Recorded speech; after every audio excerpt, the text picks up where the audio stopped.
فصاروا يمسكوا راس زوجي ويضربوه في الجب، ضلوا يضربوه 7 مرات لصار الدم ينزف من أنفه، صار الدم يرش من أنفه.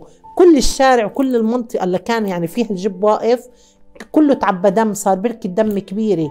يعني صرت أطلع ويلي زوجي اللي ينضرب قدامي وعاجزي أوصل له أصلا أو أساعده، وويلي ابني اللي بلشت يعني أحاول أنقذه من بين إيديهم إلا أني ما استطعت. أنا الناشطة الاجتماعية والسياسية وفاء جرار أم حذيفة، مرشحة قائمة القدس موعدنا عن محافظة جنين، وزوجة الأسير الشيخ القائد البطل عبد الجبار محمد جرار من مدينة جنين، والمعتقل حاليا في سجون الاحتلال.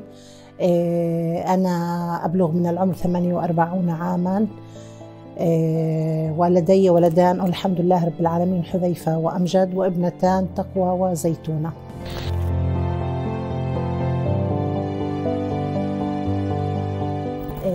تعرفت إلى زوجي الأسير عبد الجبار جرار سبحان الله بالمساجد والحمد لله رب العالمين. كنت صغيرة جدا في العمر، تقدم لي خطبتي من أهلي وأصر على الارتباط، ورفضوا أهلي ذا الارتباط بسبب عمري الصغير، وأصر الوالد ألا يتم زواجي قبل سن التوجيه، قبل أن أقدم توجيه يعني المرحلة الثانوية. لكن بعد إلحاح شديد وإصرار من العائلة تم كتب كتابي وأنا كنت 15 عاما فقط من العمر على أن يتم الزواج بعد أن أنهي الثانوية العامة. لكن ظروف انتفاضة الحجارة الأولى التي كانت سبب في إغلاق المدارس والجامعات أجبرتنا على الزواج بعد 11 شهرا من خطوبتنا، وكان زواجنا في 22 من شهر شباط من عام 90. طبعا بداية أنا بحب أنوه أنه أنا زوجي قبل ما يعني يرتبط فيي وقبل ما يتقدم لي جلس معي وحدثني عن بطولات وعن نضاله وعن عن جهاده في سبيل الله. قبلت بالارتباط به وأن أكمل معه مسيرته الجهادية طبعا، وتم الزواج والحمد لله في عام 90، وكان الحمد لله رب العالمين زواجا سعيدا بفضل الله تعالى.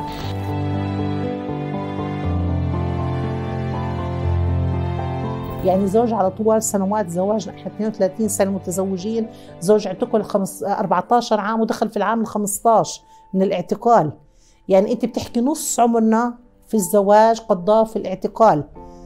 يعني حرمان أبنائه هاي الفترة طويلة من أعمارهم من والدهم كان له أثر كتير، يعني وقع صعب جدا جدا على النفس، كان وعلى نفس أطفالي كان صعب، فما بالك علي أنا كأم مسؤولة عنهم عن رعايتهم. أنت كتكوني فتاة صغيرة أصلا، يعني لما كنت 18 عام لما اعتقل زوجي أول مرة كان مفروض يعني إني أنا أكون طالبة جامعية سنة أولى في الجامعة، أهتم في دراستي، أهتم في ملابسي، أهتم في صاحباتي. أنا كنت في هداك الوقت أم لطفلين بدون زوج، محرومين من الزوج، محرومين من الأب، فكانت مسؤولية البيت، مسؤولية الأولاد، متطلبات البيت، الالتزامات الاجتماعية، مرض الأولاد، علاجهم، كله كان هذا الشيء يعني على الأم لوحدها فقط.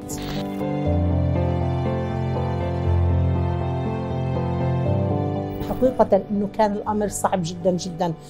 كان عندي طفلين صغار، كان حذيفة عمره 2 وتقوى عمرها 9 شهور. كنت ساكنة في بيت بعيدة عن بيت حماي. هذا الأمر عمل عندي إشكالية إني أنا كنت 18 عام طفلة يعني صغيرة جدا مع طفلين أصلا أنا مسؤولة عن رعايتهم في بيت بعيد عن بيت حماي. هذا شكل يعني إشكاليات اجتماعية. اضطرت حماتي رحمها الله إنها تترك بيتها وتيجي تسكن معي في نفس البيت عشان إني أنا أضل في بيتي أخذ راحتي وأقدر أربي أولادي براحتي. الأمر لا شك كان صعب جدا جدا. سؤال حذيفة عن والده يعني لم أكن أجد له إجابة. وين بابا؟ ليش عتمت الدنيا وبابا ما إجا؟ طيب أنا بدي حلويات لكان يجيبها بابا. مثلا أروح على الدكان أو على البقال أشتري له الأغراض لكان أبوي يجيبها، يقول لي لا أنا ما بدي إياها منك، أنا بدي إياها من بابا. وين بابا؟ بدي بابا. يعني إصراره الشديد على رؤية أبوه وإنه أبوه يجيب له الأغراض، هذا الشيء كان يعني يزيد حزني ويزيد قهري يعني أنا مش قادرة ألبي لطفلي أبسط احتياج وهو وجود الأب في حياته. يعني وجود الأب فوق رأس أبنائه لتربيتهم، لاحتضانهم، للعطف عليهم، لإعطائهم كم من الحب والحنان. أنا هذا الشيء افتقره أولادي له كثير.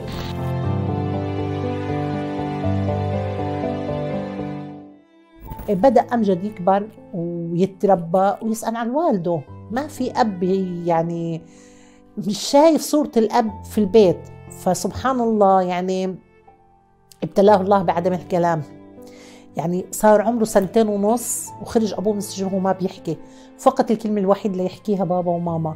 ولمين يحكي بابا؟ لجده، لوالدته. كان يحكي لسيده بابا. تخيل الطفل يعني يصحى في الليل، يقوم من جنبي أنا أمه أول ما بلش يخط ويمشي، ويروح على فراش جده ويقول له بابا. يعني يبحث عن أب في الليل أو في النهار، فلا يجد إلا حضن جده ليحتضنه ويربيه ويدلله، مع أنه حرم من الأب. صار عمر ابني 2.5 سنين وهو لا يتكلم. يعني عرضته على كل الأطباء. كل الأطباء حكوا لي هاي حالة نفسية فقط عند الطفل بسبب غياب الأب من حياته، بسبب عدم وجود الأب. لما خرج من السجن كان عمره 2.5 سنين. أول ما إجا اتخبى وراي، مسك بملابسي وتخبى وراي وما بده يواجهه. فبنقول له تعال سلم على هذا بابا، يقول لا هذا عمه. فبلش الولد يحكي مجرد ما أبوه طلع من السجن. خلال أسبوع، يعني لا أبالغ لو أقول لي خلال أسبوع، كان يتحدث كل الكلام بعد أن اعتاد رؤية أبوه. لكن أسبوع كامل هو يرفض أنه أبوه يبقى عندنا في البيت. كان هو في ناس وفي يعني هو ملتهي في الناس، ما كان يسأل.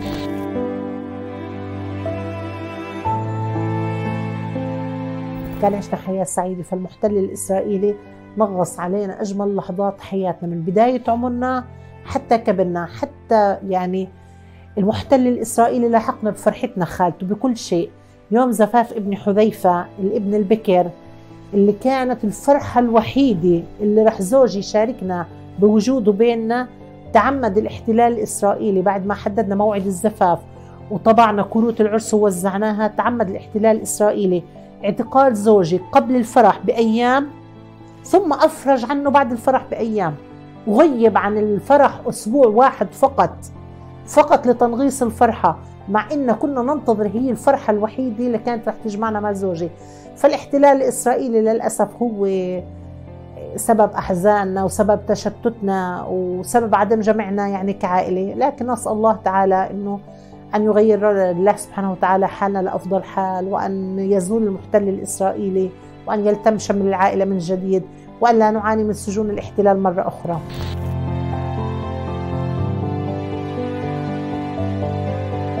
حقيقة كل اعتقال بيكون أصعب من اللي قبله. واللي بيقول لك إنك تعودتي، أنا بقول لهم كلمة تعودتوا هاي من سبحان الله من الإيجابية السامة اللي أنا بسميها. يعني هو الإنسان بيكون جاي يدعمك ويقويك بكلمة إنك تعودتي، بس هو ما بيعرف إنه أصلا السجن صعوبته كل اعتقال بيكون أصعب من اللي قبليه، لأنه أنت في النهاية إنسان، يعني عندك طاقات جسدية ونفسية وصحية تستنفذ. حقيقة كل مرة يعني كل اعتقال بيستنفذ من طاقتك النفسية وطاقتك الجسدية. اليوم الشيخ عبد الجبار جرار في عمر 57 عام مع كيس من الدواء مع عدة أمراض منها القلب والضغط والسكر والديسك. يعني مش عبد الجبار الشاب اللي كان ب 92 لما اعتقل أول اعتقال وتعرض لتحقيق عسكري 90 يوم في التحقيق العسكري، يعني لم يفتت في عضده هذا التحقيق.